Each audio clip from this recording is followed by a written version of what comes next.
Hello everyone, welcome back to web development series. Day 7 है आज। और आज हम अपनी, जैसे हम कल सीएस सीख रहे थे, आज हम थोड़ा सा सीएस का रिवीजन करेंगे जो हमने कल सीखा था और अपनी क्लास को आगे कंटिन्यू करेंगे। तो हम अपने वेब डेवलपमेंट के फोल्डर को खोल लेते हैं, अपने सीएस डायरेक्टरी में जाएंगे और ओपन विद कोड से आपका वीएस कोड ओपन हो जाएगा। तो कल हमने क्या क्या पढ़ा था? कल हमने 4 प्रॉपर्टीज पढ़ी थी। Colour, background colour, colour codes पढ़े थे हमने, और सिलेक्टर पढ़ा था। सिलेक्टर क्या है? सिलेक्टर में क्या क्या है? यूनिवर्सल सिलेक्टर है, एलिमेंट सिलेक्टर है, आईडी सिलेक्टर है और क्लास सिलेक्टर है। ओके, तो आज हम इस पे एक छोटा सा प्रैक्टिस सेट सोल्व करेंगे और फिर अपनी क्लास को कंटिन्यू करेंगे। तो हमारा प्रैक्टिस सेट मैंने कुछ बना रखते हैं, कुछ क्वेश्चन है हमारे 3 क्वेश्चन है। आज हम पहले इन तीनों क्वेश्चनों को सोल्व करेंगे और आगे की क्लास कंटिन्यू करेंगे। ओके, तो पहला क्वेश्चन है हमारा, create a simple div with an ID box. तो स्टेप बाय स्टेप करेंगे, पहले हम इतना ही करते हैं। Create a simple div with an ID box. तो आप लोगों को हम बना लेते हैं इंडेक्स 2.html। ओके, तो मैं पहले हम HTML लिखेंगे। तो बोलेट कैसे लेंगे? शिफ्ट प्लस एक्सक्लेमेटरी साइन, हमें आ जाएगा आपका बोलेट आ गया। इसमें लिखेंगे डे 2 इन CSS। डे 2 आपका इन CSS है, क्योंकि कल हमने इंट्रोडक्शन और थोड़ा सी स्टार्ट कर दिया। समय पहले हमें क्या बनानी है? एक डिव बनानी है जिसकी आईडी क्या रखनी है हमें? बताइए, आईडी क्या रखनी है हमें? आईडी हमें रखनी है बॉक्स। ओके, और क्या है हमारा? ऐड हम content inside the div. Div के अंदर कुछ हम लिख लेते हैं, जैसे कि this is an our div. Okay, ये हमारी डिव है, हमने कंटेंट भी लिख लिया। That its background colour to blue. हमको इस वाले डिव का जो है ना बैकग्राउंड कलर क्या रखना? ब्लू करना है।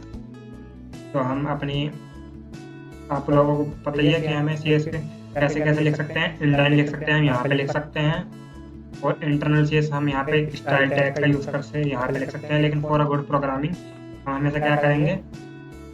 अपनी स्टाइल शीट बनाएंगे, स्टाइल 2.css। CSS क्यों? क्योंकि हम ये स्टाइल शीट एक्सटेंशन है, तो हम .css से सेव करेंगे। अब हमें चाहिए इस वाले को पहली क्लास कर देते बंद।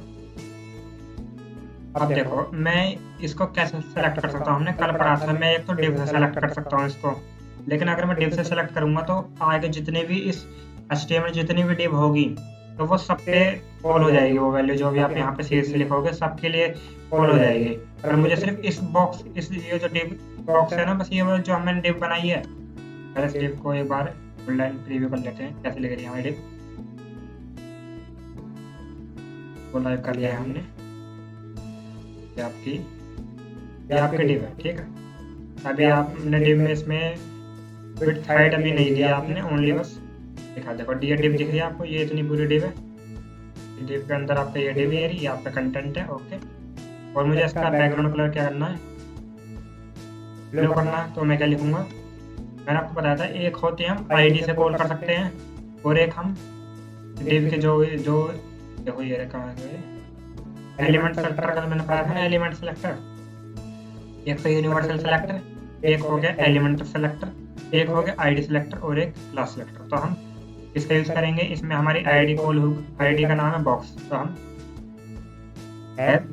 आईडी को हम कैसे कॉल करते हैं? हैश से प्लस उस आईडी का नाम, इसका नाम इसके अंदर लिखेंगे। हमने कल ही पढ़ा था बैकग्राउंड कलर क्या होता है, इसके बैकग्राउंड का कलर सेट हो जाए। अब देखो, हमने देखना है अभी इसमें बैकग्राउंड कलर ब्लू सेट नहीं हुआ। क्यों नहीं हुआ? क्योंकि हमने अभी जो है ना, जो ये स्टाइल है ये इस पेज पे कॉल नहीं करी है, इंडेक्स पेज पे कॉल नहीं करी है। तो कैसे लिंक करते हैं? मैंने आपको बताया था, लिंक दबाओगे आप, VS कोड आपको ऑटोमेटिकली लिख के दे देता है, लेकिन आप लिखोगे नहीं। स्टार्टिंग लिंक करोगे आप, लेस देन लिंक REL मतलब रिलेशन। रिलेशन क्या है? Style sheet. ओके, फिर आप लिखोगे href किस लिए? लिंक के लिए। और आप बताओगे अपनी स्टाइल जो आपने लिखी है उस का नाम क्या, style2.css। ओके, और आप इसी लिंक को कर लोगे बंद। अब आपकी लिंक हो गई। अब देखना, देख रहे H1 का जो बैकग्राउंड कलर आ गया आपका ब्लू आ गया, देखो अब आपको दिख रहा होगा बैकग्राउंड कलर है, इसको ब्लू आ गया, ये रहा बाय आईडी आ गया। तो हमारा पहला क्वेश्चन हो गया सोल्व। ओके, सोल्व हो गया। अब करते हैं सेकंड क्वेश्चन को, create 3 heading with H1, H2 and H3। पहले इतना काम करेंगे, स्टेप बाय स्टेप करेंगे। इसमें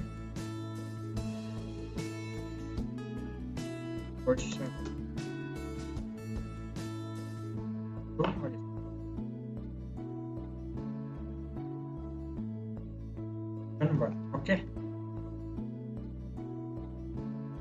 H1, H2, H3 बनानी है हमको। H1, H2 और H3। आपको 3 हेडिंग बनानी थी, आपने बना ली। गिव देम ऑल क्लास, सभी को क्लास क्या देनी है आपको, हेडिंग सभी को क्लास दे दो। H1 में भी मैंने आपको बताया था मल्टी टाइपिंग के लिए आप कैसे लिखोगे, ऑल्ट दबाओगे और जहां भी आपको क्लिक करना है आप वहां पे क्लिक कर दो माउस से। ओके, जैसे आपने लिखा क्लास, क्लास का नाम क्या देना आपको, हेडिंग देनी है, हेडिंग लिख लो। सभी को क्लास में दे दी हेडिंग सेम। ये आपकी हेडिंग, इसमें कुछ कंटेंट लिख लो जिससे आपको पता चल पाए कि ये हेडिंग बने हमारी। ये हेडिंग 2 है आपकी, ये हेडिंग 3 है आपकी। ओके, अब देखना है हेडिंग 1 आ गई, हेडिंग 2 आ गई, हेडिंग 3 आ गई। आपका 2 काम तो हो गए, आपने हेडिंग बना ली, क्लास दे दी। अब आपको लिखना set colour of heading to red. इसमें सेट कलर कह रहा, पहले वाले में क्या था आपका बैकग्राउंड कलर था, इस वाले में कह रहा set colour of heading red. लेकिन इसमें हमारी आईडी है तो हम इसमें आईडी से कॉल करेंगे। अब आईडी से कैसे कॉल करते हैं मैंने आपको मतलब क्लास से, क्लास है इसमें, ये जो है आपकी क्लास है, तो आपको मैंने बताया ना क्लास से कैसे कॉल करते हैं। डॉट क्लास का नाम क्या है आपका, हेडिंग। अगले बेसिस क्या कह रहा है वो कलर सेट करना आपको, कलर कौन सा सेट करना है एक बार दोबारा कर लेते हैं। तो रेड, कलर में रेड लिख लो। अब देखना आप जितनी भी हेडिंग है ना सबका रेड आओ, क्योंकि हमने क्या लिखा है, सब हेडिंग में एक क्लास यूज करिए। और ऐसे हमारे क्वेश्चन में कहा गया give them all class heading. Second question solve हो गया हमारा। अब आते हैं थर्ड। थर्ड क्या कहना चाह रहा है हमारा, क्रिएट अ बटन। हमने पहले हम बटन बना लेते हैं, फाइल में आएंगे, अब लिख लेते हैं क्वेश्चन 3। बटन बना लेते हैं। बटन के लिए सिंपली बटन टैग आप यूज कर सकते हो। बटन बना लिया हमने and set it's background green. जो ये बैकग्राउंड मतलब बैकग्राउंड कलर ही कहते हैं, बैकग्राउंड या बैकग्राउंड कलर। आप बैकग्राउंड क्या हो या बैकग्राउंड क्या हो, बात एक है। अगर कलर कह रहे हो तो वो फोरग्राउंड के लिए आपको कल मैंने बताया था कि फोरग्राउंड क्या है जो आपको दिखाई दे पाए, बैकग्राउंड क्या है जो आपको नहीं दिखा। तो आपको इसका बैकग्राउंड कलर जो है ना ग्रीन करना है यूजिंग एक्सटर्नल। इसमें देखो कुछ बताया हुआ है यूजिंग एक्सटर्नल। आप इसका एक्सटर्नल में जाइए, एक्सटर्नल से इसका लिखते हैं, आउटर लिखते हैं। इसमें आप ओनली कौन सा ये प्रॉपर्टी है आपकी, एलिमेंट प्रॉपर्टी है, ठीक है। बटन में गए, बैकग्राउंड कलर लिखा आपने इसका ग्रीन। या आपका बटन अभी नहीं आया, बटन यहाँ पे नहीं आया। बटन में क्योंकि आपका क्यों शो नहीं हो रहा, क्योंकि आपने बटन में कुछ लिखा नहीं है। बटन में वैल्यू लिख दो उसकी, क्लिक में बटन आया आपका और इसकी बैकग्राउंड क्या है, ग्रीन है। यूजिंग एक्सटर्नल सीएस तो लिखा यूजिंग एक्सटर्नल। तो अपने एक्सटर्नल जो आप स्टाइल शीट यूज करें। और ब्लू करना है इंटरनल से। आपको पता है इंटरनल क्या होती है, इंटरनल आपकी होती है हेडिंग में ही स्टाइल टैग का यूज करो। अभी यहाँ पे भी बटन टैग यूज कर लो, बटन सिंपली यहाँ पे लिख दो बैकग्राउंड कलर। कौन सा बैकग्राउंड कलर, ब्लू। ब्लू जी, अब देखो ब्लू हो गया। अब यहाँ पे आपको एक बात पता चलेगी कि प्रायोरिटी किसकी ज्यादा है, ठीक। ब्लू हो गया आपका। जब तक आपने स्टाइल शीट लगा रख, स्टाइल शीट में CSS लिख रखी है तो वो तो आपकी फर्स्ट प्रायोरिटी पे गई, सब में पहले ये खोल होगी आपकी। लेकिन अगर आपने स्टाइल के अंदर इंटरनल लिख दी है तो प्रायोरिटी किसकी हो गई, इंटरनल वाले की ज्यादा हो गई। और अब थर्ड में क्या कह रहा है, थर्ड में कह रहा है पिंक कर दो इनलाइन सीएसएस से। इनलाइन सीएसएस कहाँ पे लिखनी है आप, तो यहीं पे लिखनी है, मैंने आपको बताया था। टाइप टैग यूज करो, बैकग्राउंड कलर पिंक। अब देखना है पिंक हो जाएगा, ये हो गया पिंक, बैकग्राउंड कलर पिंक हो गया। तो अब आपको प्रायोरिटी समझ में आई होगी। सब में पहले हमारी हाईएस्ट प्रायोरिटी किसकी है, इनलाइन सीएसएस की। सेकंड किसकी है, इंटरनल सीएसएस की। एंड जिसको हम कहते हैं थर्ड और लास्ट जो है वो है आपकी एक्सटर्नल सीएसएस की। प्रायोरिटी बेस आपको ऑप्शन में आ गया कि अगर आपने सीएसएस एक्सटर्नल भी लिख रखी है, इनलाइन भी लिख रखी है और इंटरनल भी लिख रखी है, सब में पहले कौन सी हमारी कॉल होगी, सीएसएस इनलाइन सीएसएस। सब में प्रायोरिटी ज्यादा इसकी है। ओके, आपने तीनों क्वेश्चन सॉल्व कर लिए, तो वेल डन। तीन क्वेश्चन सीएसएस के सॉल्व कर लिए। अब पढ़ते हैं हम आगे क्लास, आज की क्लास अब यहाँ से स्टार्ट होगी।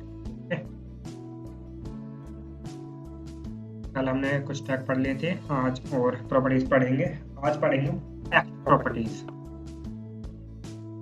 इसमें जाएंगे, क्या पढ़ेंगे हम, फिफ्थ प्रॉपर्टी आपके 4 हमने कल पढ़ ली थी।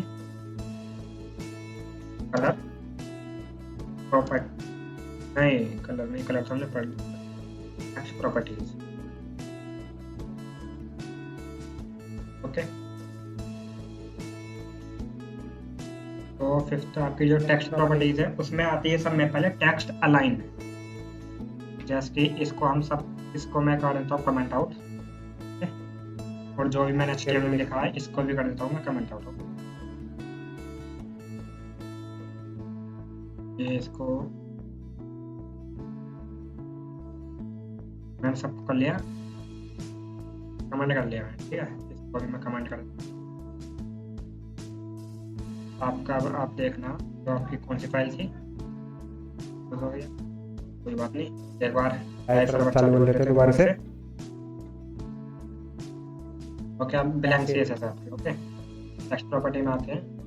टेक्स्ट प्रॉपर्टी में आप H1 ले लीजिए, हेडिंग में लिख लीजिए, इससे दीजिए माई हेडिंग। तो अब लाइव कर रखा आपने, तो ये आपके आगे दिस इज माई हेडिंग। अब हम पढ़ेंगे टेक्स्ट प्रॉपर्टीज, जो मैं कह रहा था। तो हम आईडी नहीं, एलिमेंट सेलेक्टर यूज करेंगे, H1 जो हमारा एलिमेंट है।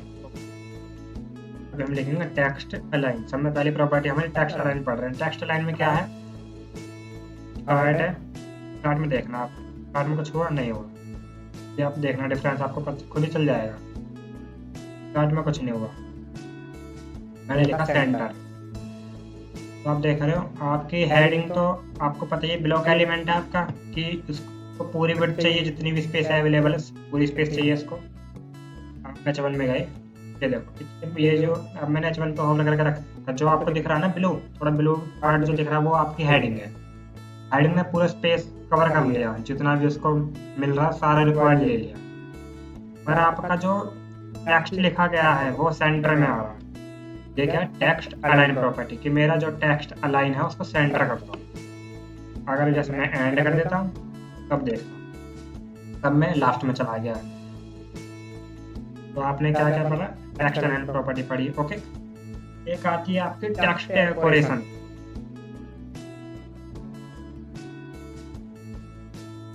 एक आती है टेक्स्ट डेकोरेशन। अब देखना, आपने लिखा टेक्स्ट डेकोरेशन। टेक्स्ट डेकोरेशन में क्या है, जैसे कि आप देखो, इसमें ये भी आपका VS कोड ऑटोमेटिक सजेस्ट करेगा कि डॉटेड है, डबल है, लाइन है, ओवरलाइन है, सॉलिड है, ऐसे। हम सब में पहले पढ़ेंगे अंडरलाइन। अंडरलाइन क्या होता है, तो आपका H1 लिखा गया है ना, पहले हम कमेंट आउट कर लेते हैं टेक्स्ट लाइन वाली प्रॉपर्टी को। ओके, अब आपने लिखी है प्रॉपर्टी टेक्स्ट डेकोरेशन अंडरलाइन। जो भी आपका टेक्स्ट है उसके नीचे अंडरलाइन कर दो, आपकी अंडरलाइन लिखी हुई आ गई। ओके, पहली ये होती है। दूसरी आपकी होती है ओवरलाइन। ओवरलाइन देखना क्या है, जो आपका टेक्स्ट है ना उसके ऊपर लाइन दे दो, जो भी हमारा हेडिंग लिखा गया उसके ऊपर। Okay, overline. एक आपकी होती है लाइन रो। जो आपका टेक्स्ट लिखा गया है उसको बीच में से कट कर देगी वो। देख रहे हो, बीच में से इसने कट कर दिया। तो आपने 3 प्रॉपर्टीज में पढ़ ली, डेकोरेशन पढ़ ली। अब नेक्स्ट वाले ये आपके 2 प्रॉपर्टी हो चुकी है। ओके, अब आते हैं हम फॉन्ट वेट। ये टेक्स्ट प्रॉपर्टीज पढ़ रहे हैं अभी तक हम। ओके, टेक्स्ट के अंदर ही है फॉन्ट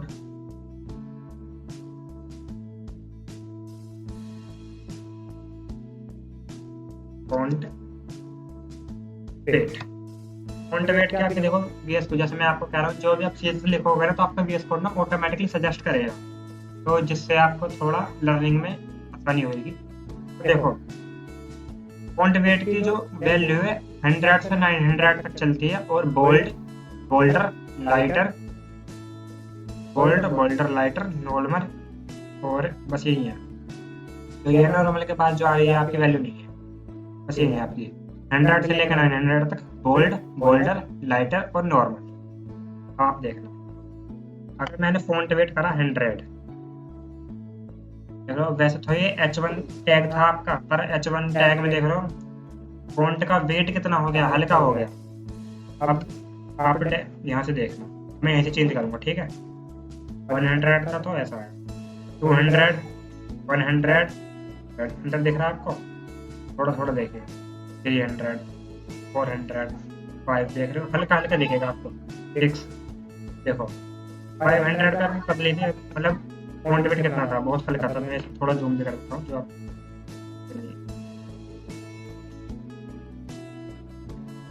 अब इसमें एक्सपेक्ट कर लेता हूँ एक बार दोबारा से।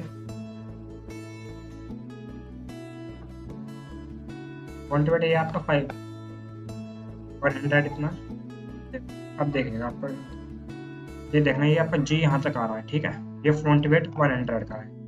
200 देख रहे हो, थोड़ा बोल्ड हो गया, देखो, देख रहे हो, 1, 2, 3 में 300, 400, 500, 600 आपके देखो नीचे चली गई, मतलब आपका बोल्ड हो गया, बहुत बोल्ड हो गया। देखो 500 में कितना था आपका, 500 में देखो नॉर्मल था, 600 में आपका बोल्ड हो गया तो नीचे चली गई। इसको एक बार रिसेट, नहीं 600 आपका इतना होता, 700 आपका इतना होता, 800 और 900। इसमें ज़्यादा कोई चेंज नहीं है, बस आपके मतलब इसमें 4 वैल्यू मानो आप, जो मैंने लिखा ना, बोल्ड, बोल्डर, लाइटर, नॉर्मल, ये 4 वैल्यू ही है आपकी। देखो इनकी वैल्यू 100 सेम, 200 भी हल्का ही सेम है, ज़्यादा डिफरेंट नहीं दिखा, 300 भी सेम, 400 सेम, 500 भी सेम, 600 में थोड़ा बढ़ गया, 600 से 900 सेम ही आपका, 6, 7, 8, 9, ज़्यादा अंतर नहीं दिखा, देख रहे हो, ठीक है गाइस। और आपका लाइटर, देख रहे हो, लाइटर जो मैंने बताया ना आपको 100, लाइटर, लाइटर हो गया आपका। एक था आपका बोल्डर, बोल्ड हो गया आपका। एक था आपका नॉर्मल, नॉर्मल सिंपल देख रहे हो। एक था आपका बोल्ड, बोल्ड हो गया। ये 4 फॉन्ट वेट पढ़ लिया आपने। अब आते हैं फॉन्ट फैमिली। फॉन्ट फैमिली जिसको आप फॉन्ट स्टाइल भी कहते हो, ठीक। जैसे फोन में आप कहते हैं कि मुझे ये इस फॉन्ट की फैमिली क्या है या फॉन्ट स्टाइल क्या है, तो मैं पहले हम जैसे यूज कर लेते हैं, ये मैंने कर लेते हैं कोरियर न्यू, कोरियर मोनोस्पेसिक्स, ठीक है। पहले आप इसको, अब देखो H1 आपकी चेंज हो गई। पहले आपकी बाय डिफॉल्ट क्या थी, इस वाले को कमेंट में, H1 ये थी आपकी बाय डिफॉल्ट फॉन्ट फैमिली क्या है।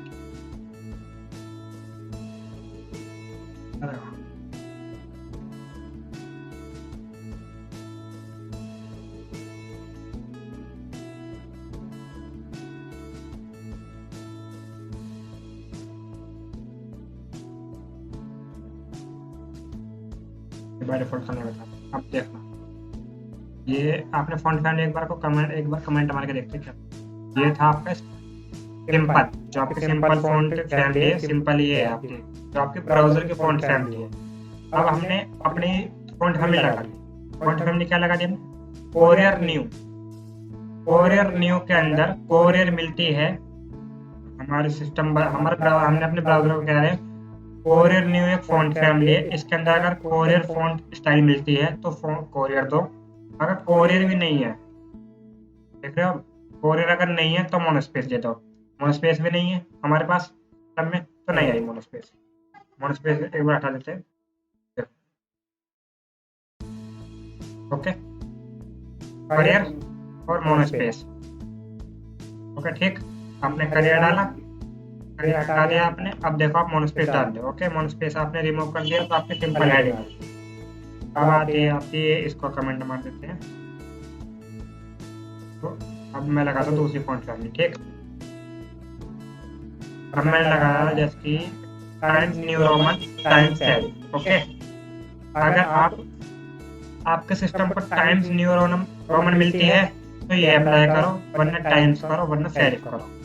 ओके, ये Times New Roman by default Times New Roman ही आपकी, ये देख रहे हो आप H1 में आप आए कौन से चलिए टाइम्स न्यू रोमन, मेरे सिस्टम में ये नहीं है, ठीक, तो कॉल करो टाइम्स, ठीक, टाइम्स में नहीं है बाय डिफॉल्ट सबके में टाइम्स होती है तो सेरिफ दे दो, सेरिफ भी है सेम है क्योंकि ये एक फॉन्ट फैमिली के। अब मैं डालता हूँ देखो सेरिफ और सैन सेरिफ है, अब देखो मैंने सैन सेरिफ लिखा तो देखो थोड़ा चेंज हो गया, सैन सेरिफ हटाया, देखो सिंपल है, देखो यहाँ पे देखो डिफरेंस, ये फॉन्ट फैमिली है आपकी, सैन सेरिफ हो गया,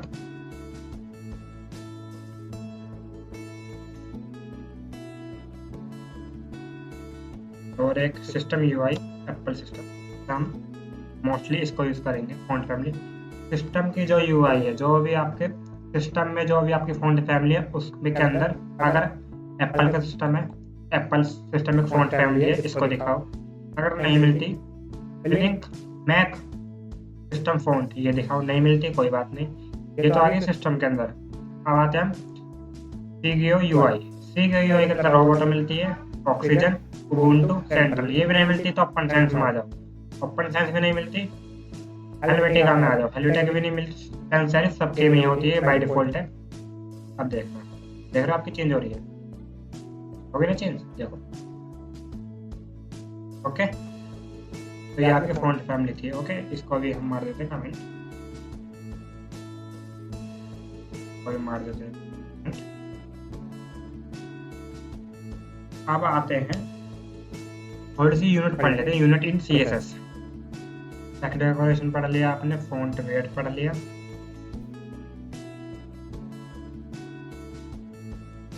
फॉन्ट वेट पढ़ लिया आपने। ओके,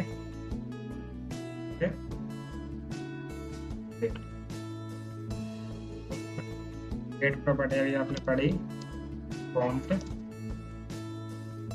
फैमिली, एवरीवन अभी पढ़ते हैं हम यूनिट इन CSS। अभी तक जो मैं कह रहा था विड्थ नहीं है, हाइट नहीं है, तो अब आते हैं वो इसकी चीज unit in CSS। Unit in CSS क्या होती है? यूनिट होती है आपके यहाँ पे दो टाइप की होती है, अभी हम एब्सोल्यूट CSS है, एक होती है एब्सोल्यूट यूनिट, एक होती है रिलेटिव यूनिट। अभी हम पढ़ेंगे ओनली एब्सोल्यूट यूनिट, जब रिलेटिव यूनिट का पार्ट आएगा जब हम पढ़ेंगे रिलेटिव। ओके, एब्सोल्यूट यूनिट में आपका क्या होता है? पिक्सल, मोस्ट इम्पोर्टेंट जो भी आप पूरी वेबसाइट में मोस्टली ही आप फॉर डेवलपिंग पर्पस आप पिक्सल यूनिट यूज करोगे, ठीक, PIXELS पिक्सल पूरा ये है, और आप कॉल करने के लिए CS में कैसे यूज करोगे? PX, ठीक। तो अब आते हैं, देखो कुछ इसकी बाय डिफॉल्ट वैल्यू होती है 96 pixel equal to 96 pixel equal to क्या होता है? 1 इंच, तो आप ऐसे लिख लो,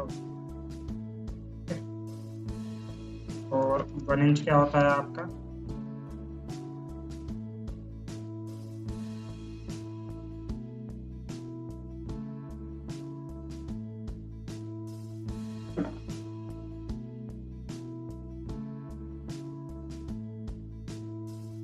एक बार कन्वर्ट कर लेते हैं, चेक कर लेते हैं, एक बार गूगल पे बस अब नहीं है by default 96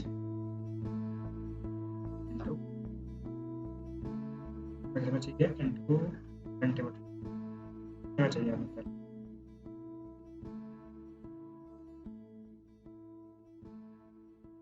96 pixel is equal to 1 inch.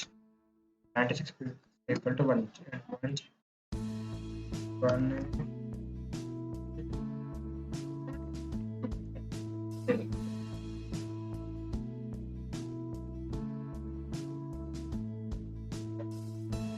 करेंगे। देखना जैसे कि मैं अभी तक हमने एक डिव भी बनाई थी, याद हो तो एक डिव बना लेते हैं। बना दी, डिव के अंदर लिख लिया दिस इज माई डिव। अब इसमें मैं कौन सी चीज़ यूज करूँगा, मैंने क्या क्या करा, मैं एलिमेंट चीज कहते हैं एलिमेंट वगैरह, मैंने इसका डाला विड्थ 100 पिक्सल। जब हम इमेज में हम डाल देते हैं विड्थ 100 पिक्सल, अब देख हाइट 100 पिक्सल एक हमारी डिव है। इस अभी आपको यहाँ पे ना ये जो है ना ये डिव दिखाई नहीं देगी आपको, क्यों नहीं दिखाई देगी, क्योंकि इसकी बैकग्राउंड कलर नहीं है। बैकग्राउंड कलर सेट कर लेते हैं, आई थिंक करेंगे आप अपने डिव पे कवर करेंगे। डिव की विड्थ है 100, हाइट है 100, तो ये जितना ये आपको स्पेस दिख रहा है ना ब्लू ब्लू जो है ये आपका 100 पिक्सल है। ऐसे हाइट भी 100 पिक्सल और बैकग्राउंड कलर आपने क्या रख दिया ब्लू। ये है आपकी पिक्सल यूनिट। ओके, आप इसको 200 कर सकते हैं, फिर आप बढ़ा दीजिए, बढ़ गई। ओके 300 400 500 यहाँ पे ना करते हैं, कर लेते हैं। देखना आपको यहाँ दिखाएगा और होना चाहिए।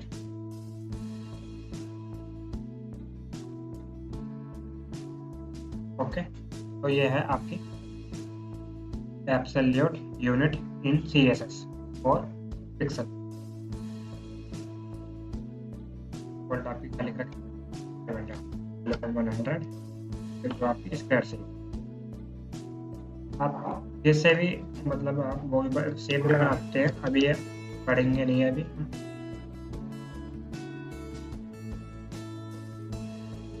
मैंने पढ़ा नहीं है ये चीज़। बॉर्डर रेडियस थोड़ा सा देखो, जैसे ही आपने किसी का बॉर्डर रेडियस 50 अभी क्योंकि ये 100 थी, ठीक है, हम इसको 300 कर लेंगे, ठीक है 303। अब देखना अभी जैसे ये तो आपका कर्व थोड़ा सा जैसे स्क्वायर में जैसे आपका होता है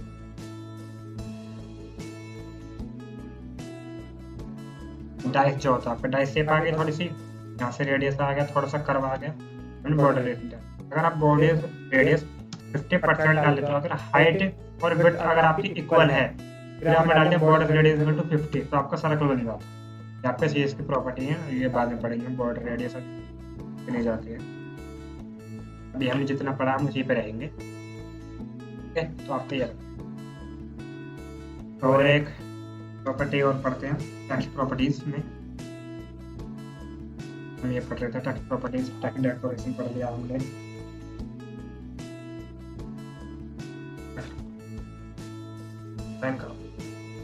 तो हमने ये पढ़ा ना टेक्स्ट अलाइन पढ़ लिया, डेकोरेशन फॉन्ट वेट पढ़ लिया, फॉन्ट फैमिली पढ़ ली, और अब हम पढ़ेंगे टेक्स्ट प्रॉपर्टीज में दो।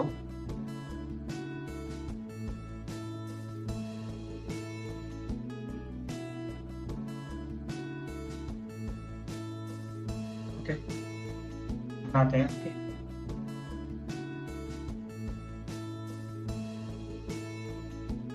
एक होती है आपकी लाइन और एक होती है आपकी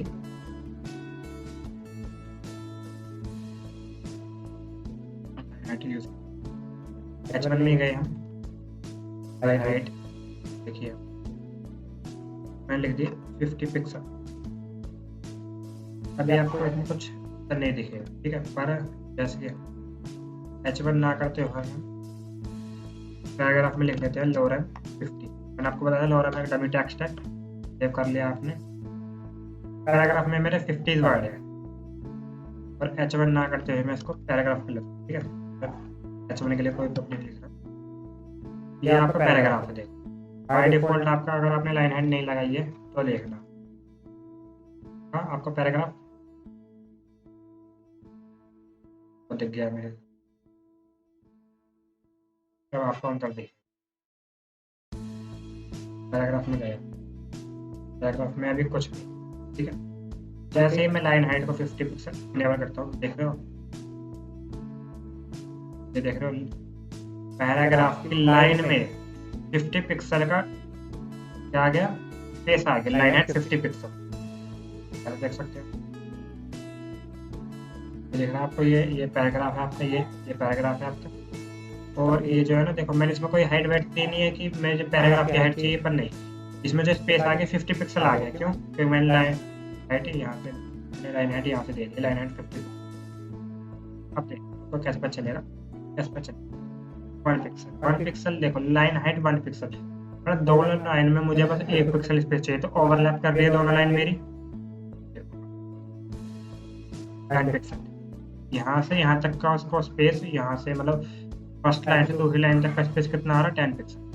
अब आपको दिख जाएगा, देखो अब आप समझ गए होंगे कि कौन सी लाइन हाइट मतलब कौन सा स्पेस है, ठीक है। एक आपकी ये प्रॉपर्टी होती है और एक आपकी होती है टेक्स्ट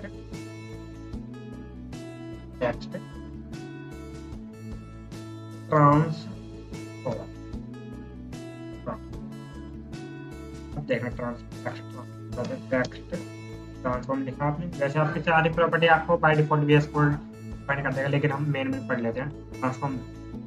जैसे मेरा जो पैराग्राफ है ना, बाय डिफॉल्ट पहला मतलब जो पूरा सेंटेंस है, ये आपको पता है ये पूरा सेंटेंस लिखा जहाँ तक कि हमारा कोलन ना आ जाए। आपका जो कोलन है, आप देख रहे होगा फर्स्ट लेटर आपका कैपिटल और स्मॉल, फिर कैपिटल जब तक का आपका नहीं आ जाएगा डॉट नहीं आ जाएगा। देखो ये फर्स्ट लेटर आपका स्मॉल, हर सेंटेंस की लाइन का first capital letter capital. Okay, transform में लिखा आपने, जैसे आपके ट्रांसफॉर्म की प्रॉपर्टी आप यहाँ से भी देख सकते हो, कैपिटलाइज। अब मैं पहले कैपिटलाइज करेंगे, हर वर्ड का फर्स्ट लेटर कैपिटल हो गया। देखो आप ध्यान से देख लो, पहले डिफरेंस। और हमका एल कैपिटल है, इसका हमका आई कैपिटल है, डॉलर का डी कैपिटल है। ओके, फर्स्ट प्रॉपर्टी आपकी कैपिटल आ गई, दूसरी लोअर केस। हर वर्ड जो भी पूरे पैराग्राफ में लिखा है, हर वर्ड का हर लेटर स्मॉल है, लोअर केस हो गया। कैपिटलाइज आपका फर्स्ट लेटर को कैपिटल कर देता है, लोअर केस पूरी ही स्ट्रिंग जो भी आपकी ये स्ट्रिंग लिखी गई है, जो आपका पैराग्राफ लिखा गया है, पूरे को स्मॉल में कन्वर्ट कर देता है। ओके, थर्ड पढ़ते हैं, थर्ड क्या कहता है। थर्ड आपकी नन, कोई भी चेंज मत करो भाई, मेरी जो भी ट्रांसफॉर्म है सिंपली जैसे कि बाय डिफॉल्ट जो आई है मेरी वही दे दो, चेंजेस नहीं चाहिए। नन। थर्ड होता है अपर केस, जो भी मेरी स्ट्रिंग लिखी है सभी को हर लेटर को मेरा कैपिटल कर दो, अपर केस में कन्वर्ट कर दो। देखो आपकी पूरी स्ट्रिंग अपर केस में कन्वर्ट हो गई। ये आपकी टेक्स्ट ट्रांसफॉर्म की 3 प्रॉपर्टीज थी, आपने पढ़ ली। जैसे कल भी हमने आई थिंक 4 या 5 प्रॉपर्टीज पढ़ी थी, कल आपने पढ़ी थी 4 प्रॉपर्टीज, आज हमने पढ़ ली 5 प्रॉपर्टीज में। ये 1 एरर इसलिए आ रही है क्योंकि अभी H1 के जितने भी है, P के अंदर जितना जो भी लिखा वो कमेंट है, मतलब टैग के अंदर हम कोई भी कमेंट नहीं लिखेंगे तो उससे एरर बढ़ जाती है। ये कम चालू कर रख लेते हैं।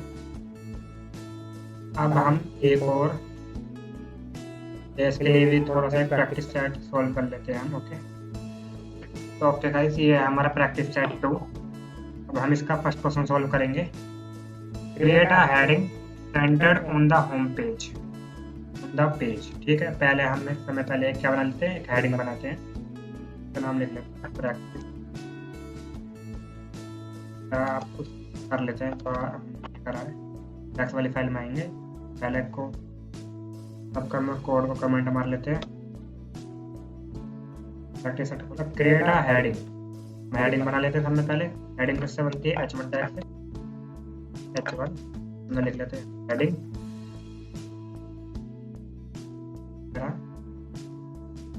विद क्रिएट अ हेडिंग बना ली with all its text capitalise by default. इसके अंदर हमारे H1 के अंदर थोड़ा सा कंटेंट जो भी इसके अंदर कंटेंट है ना, ये जो भी आपका है, हमें पहले तो सेंटर होना चाहिए। देखा गया इसमें सेंटर होना चाहिए।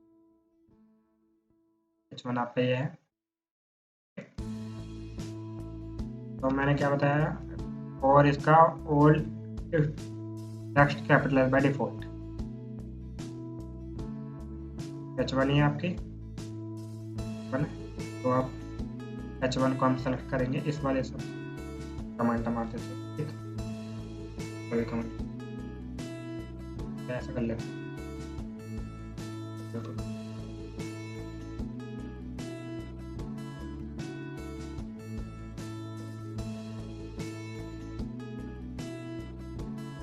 था H1 था आपका, तो एलिमेंट प्रॉपर्टी वाले लगाएंगे एलिमेंट सेलेक्टर से। H1 को हमने सेलेक्ट कर लिया। इसमें क्या लिखना है हमको? टेक्स्ट लाइन जो हमें करना है सेंटर में करना है। मैंने आपको लिखा है कि टेक्स्ट लाइन सेंटर। और क्या चाहिए आपको? कर लेते एक बार।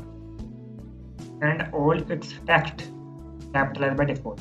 तो क्या था आपका टेक्स्ट? मैंने आपको बताया था कोई डेकोरेशन है क्या है, आपको बताइए। आपको टेक्स्ट की वो बदलनी है, ये अपर केस, तो क्या लिखोगे? Text transform. क्या चाहिए? आप कैपिटलाइज फॉर्मेट चाहिए बाय डिफॉल्ट। पहले तो हमने H1 बनाया एक। H1 के जितना भी कंटेंट सब सेंटर में आ रहा है, देखो जितना स्पेस यहाँ है, जितना स्पेस लेफ्ट में दे रहा उतना ही स्पेस राइट में दे रहा। ऐसे ही कोई कैपिटलाइज कैसे कर दिया हमने? जो भी हमारी हेडिंग में जो भी कंटेंट लिखा है, फर्स्ट लेटर आपका वो है क्या है? आपका कैपिटल फॉर्मेट में। तो फर्स्ट क्वेश्चन हमने सॉल्व कर लिया। अब आते हैं सेकंड पे। सेकंड पढ़ो क्या लिखा। Set the font family of all the content in the document to Times New Roman। तो भी हमारा ये लिखा गया है ना, इसका फॉन्ट फैमिली चेंज करनी है हमको। किसमें करनी है? टाइम्स न्यू रोमन में। कैसे करोगे? स्टाइल में आएंगे आप, तो फॉन्ट फैमिली बता रहा है वो, फॉन्ट फैमिली पे आते हैं। क्या करना है? टाइम्स न्यू रोमन करनी है आपको। टाइम्स न्यू रोमन सेव करिए आपने। कुछ नहीं बदला क्योंकि बाय डिफॉल्ट क्रोम की जो फॉन्ट फैमिली होती है वो टाइम्स न्यू रोमन ही होती है। पर लेकिन मैक के लिए आपकी बाय डिफॉल्ट कुछ चेंज होती है, वो मुझको पता नहीं क्योंकि मेरे पास वेब विंडो है। सेकंड क्वेश्चन आपको सोल्व हो गया।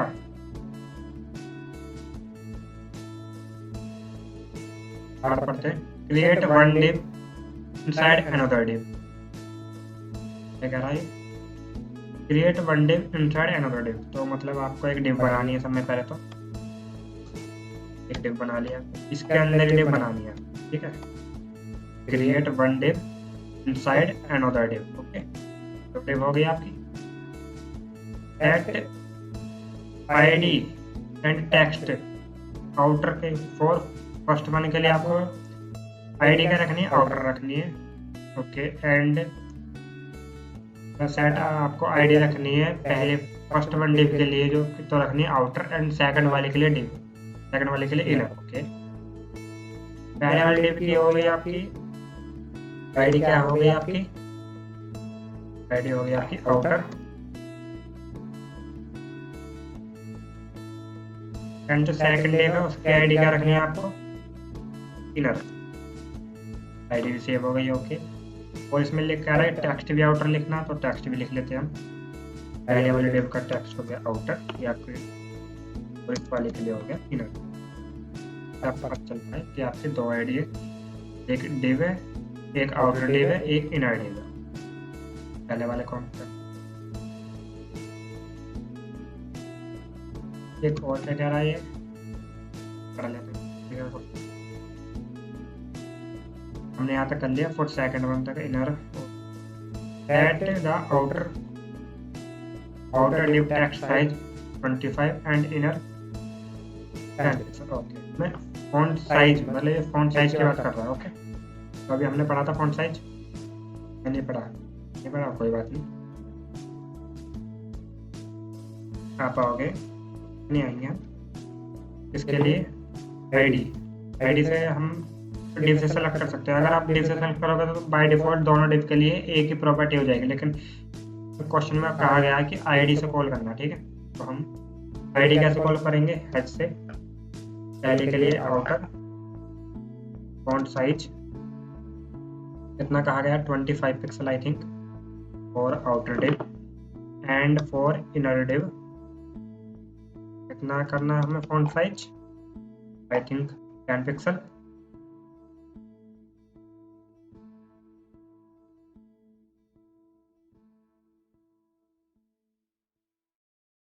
तो जूम कर, अब इसको इंस्पेक्ट कर लो। देखो ये आउटर कितनी है आपकी, पूरी है। देखो इनर डिव इसके अंदर आ रही है, क्योंकि हमें 2 डिव बनानी थी, एक के अंदर एक इनसाइड अ डिव। तो पहली डिव जो आपकी आउटर है वो आपकी पूरी कंप्लीट है, एंड दूसरी जो है इनर आपकी वो छोटी है। आपको सब दिख रहा है, देखो ये डिनर आउटर होगी और ये डिव इनर होगी। अगर आप नहीं देख पा रहे हो तो आप ऐसे देखो, डिव आउटर ये है आपकी पूरी, डिव आउटर जो है आपकी ये रही, डिव आउटर जो आपकी पूरी है, और जो आपकी डिव इनर है वो आपकी इनर है, div inner div outer. Okay, div outer जो है उसका टेक्स्ट साइज क्या है, यहाँ से पढ़ लो। फॉन्ट साइज क्या है आपका 25 पिक्सल, एंड फॉर इनर के लिए क्या है आपका 10 पिक्सल। 2 डिव बनाई आपको, इनसाइड डिव इनसाइड, पहले के लिए आउटर के लिए 25 पिक्सल एंड सेकंड वन के लिए 10 पिक्सल। आपका यही था क्वेश्चन, ये भी आपका।